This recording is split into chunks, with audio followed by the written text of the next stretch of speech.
जय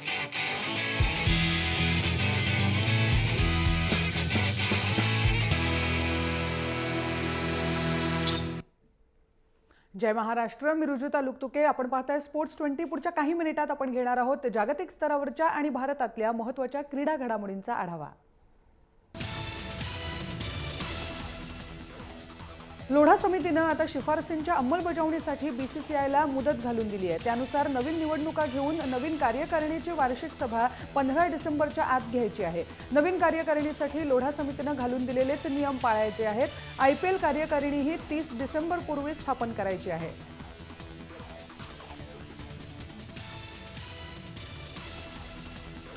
अमेरिकेत mini IPL भरवण्याचा प्रस्ताव बीसीसीआयने सध्या बाजूला ठेवलाय. अध्यक्ष अनुराग ठाकूर यांच्या मते सध्या ही लीग व्यवहार्य नाहीये. मुख्य अडचण इथे आहे ती वेळेतल्या फरकाची. भारतात या मॅच संध्याकाळी टीव्हीवर बघितल्या जातील आणि त्यासाठी अमेरिकेत सकाळी 10:30 वाजता सुरू कराव्या लागतील आणि सकाळच्या वेळी अमेरिकेत प्रेक्षक येणार नाहीत, ही अडचण आहे.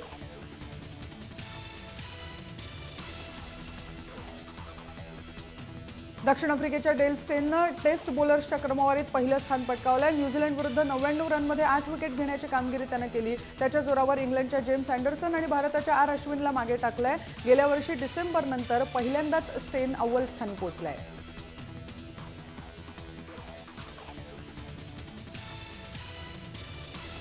टेस्ट क्रमवारीत भारताचा रविचंद्रन अश्विन याला 3ऱ्या क्रमांकावर घसरलाय. डेल स्टेन अव्वल क्रमांकावर आल्यामुळे अँडरसन आणि अश्विन एक स्थान खाली आलेत. अश्विन बरोबर आणखी एक भारतीय बॉलर पहिल्या 10त आलाय, तो म्हणजे रवींद्र जडेजा. ऑलराऊंडरच्या यादीत मात्र अश्विनच अव्वल आहे.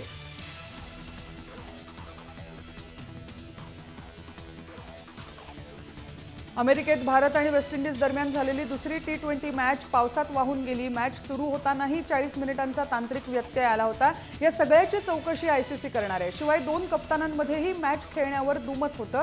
ही मॅच पूर्ण होऊ शकली असती, पण आयोजनातल्या त्रुटींमुळे ते शक्य झालं नाही, असा एक मतप्रवाह आहे आणि आयसीसी त्याची चौकशी करणार आहे.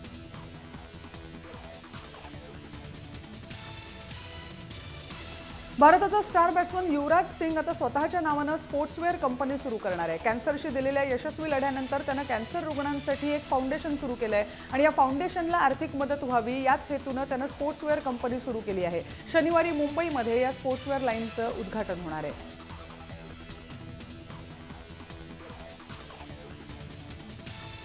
ऑस्ट्रेलियन टीमनं लंकन टीमचा 6 विकेटने पराभव करून वनडे सिरीज जिंकली आहे. पहिली बॅटिंग करताना लंकन टीम 212 रनवर ऑल आऊट झाली आणि हे आव्हान ऑसी टीमनं 4 विकेट गमावत पूर्ण केलं. बेलीनं नॉटआऊट 90 रन केले तर ॲरॉन फिंचनं 15 बॉलमध्ये हाफ सेंचुरी करण्याचा रेकॉर्ड केला. ही मॅच जिंकून सिरीजमध्ये ऑस्ट्रेलियानं 3-1 अशी विजयी आघाडी घेतली आहे.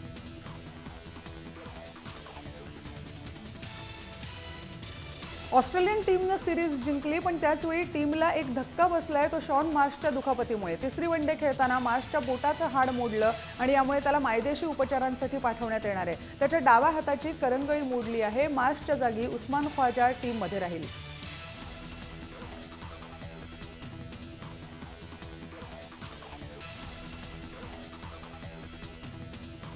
भारताची लांब पल्ल्याची धावपटू ओपी जयशा ऑलिम्पिकनंतर भारतात परतली. ती स्वाईन फ्लू घेऊन. मॅरेथॉन संपल्यानंतर जयशा बेशुद्ध झाली होती. आता भारतात परतल्यावर तिच्यावर तापासाठी उपचार सुरू झाले आहेत. पुढच्याच आठवड्यात आपण सराव पुन्हा सुरू करत असल्याचं तिनं म्हटलंय. खरं तर डॉक्टरनी तिला महिन्याभरासाठी विश्रांतीचा सल्ला दिलाय, पण राष्ट्रीय स्पर्धा आणि कॉमनवेल्थच्या तयारीसाठी ती पुन्हा मैदानात उतरणार आहे.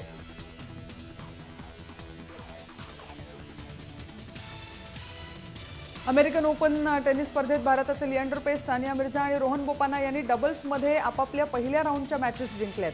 पेस आणि मार्टिना हिंगिस यंदा गतविजेते आहेत. त्यांनी पहिली राऊंड जेमतेम 51 मिनिटात जिंकली तर सानिया आणि स्ट्रायकोवा यांनी अमेरिकन जोडीचा 6-3 आणि 6-2 असा पराभव केला. रोहन बोपान्ना फ्रेडरिक नेल्सनच्या साथीनं खेळतोय. त्यानं पहिली राऊंड जिंकताना 3 सेट झुंज दिली.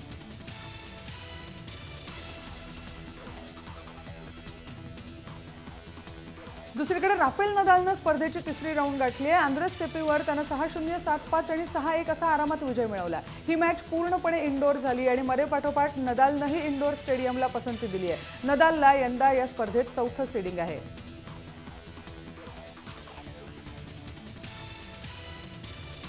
2014चा अमेरिकन चॅम्पियन मरीन सिलिकनं तिसरी राऊंड गाठली आहे. युक्रेनच्या स्टॅकोस्कीचा त्यानं 6-1, 6-2 आणि 6-3 असा पराभव केला. हार्ड कोर्ट हे सिलिकचं आवडतं कोर्ट आहे आणि आताही त्यानं आपली हुकूमत दाखवून दिली आहे. 27 वर्षीय सिलिक या हंगामात चांगल्या फॉर्ममध्ये आहे.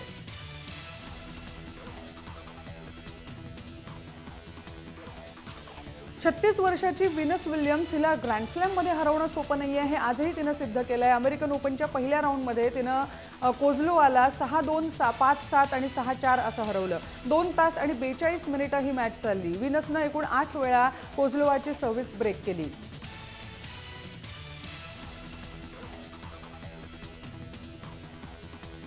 त्याचवेळी महिलांमध्ये जोरदार धक्का बसलाय. तो तिसरी सीडेड गाबिन मुगुरुझाच्या पराभवामुळे दुसऱ्या राऊंडमध्ये तिचा 5-7 आणि 4-6 असा पराभव झाला.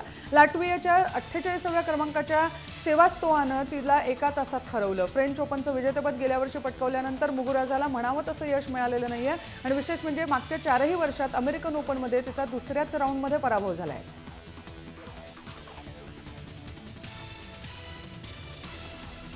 टेनिसला रामराम केल्यानंतर स्टेफी ग्राफ फारशी मीडियाशी बोलत नाही, पण अमेरिकन ओपन पूर्वी तिनं खास मुलाखत दिली आहे ती सेरेना विलियम्सला शुभेच्छा देण्यासाठी. सेरेनानं नुकतीच ग्राफच्या 22 ग्रँड स्लॅम विजेतेपदांच्या रेकॉर्डशी बरोबरी केली आहे आणि अमेरिकन ओपन स्पर्धा जिंकली तर हा रेकॉर्ड ती मोडणार आहे. हा रेकॉर्ड तिनं मोडावा यासाठी खुद्द स्टेफीनं तिला शुभेच्छा दिल्या आहेत.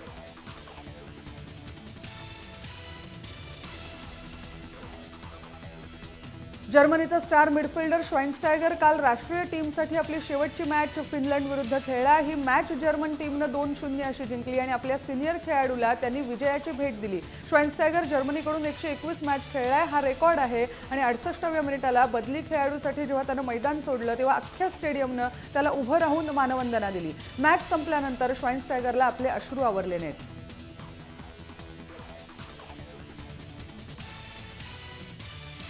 आर्सेनल क्लबनं स्ट्रायकर ल्युकास पेरेझला करारबद्ध केलाय. पेरेझ बरोबरचं आर्सेनलचं पहिलं फोटोशूटही पार पडलंय. पेरेझ हा कोरोना टीमचा 27 वर्षीय खेळाडू आहे आणि मागच्या हंगामात त्याने 19 गोल केले आहेत. आर्सेनल टीमच्या रडारवर आधीपासून वार्डी होता, पण लिस्टर सिटीनं त्याला सोडलं नाही आणि अखेर पेरेझ बरोबर आर्सेनलनं करार पूर्ण केलाय.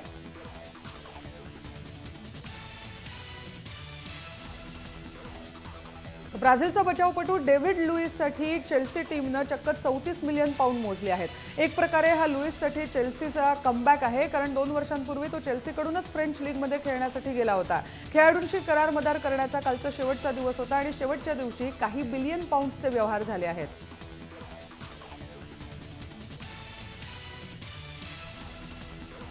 तर स्टोक सिटी टीमनं या हंगामासाठी स्ट्रायकर विल्फ्रेड बोनीला आपल्या ताफ्यात घेतलंय. मॅन सिटी टीमकडून त्यांनी बोनीला एका वर्षासाठी कर्जाऊ घेतलंय. आयव्हरी कोस्ट टीमचा हा 27 वर्षीय खेळाडू मॅन सिटीकडून पूर्ण वेळ खेळत नव्हता, त्यामुळे स्टोक सिटीनं त्याचा उपयोग करून घ्यायचं ठरवलंय. 10 सप्टेंबरच्या स्पर्स विरुद्धच्या मॅचमध्ये तो खेळू शकेल.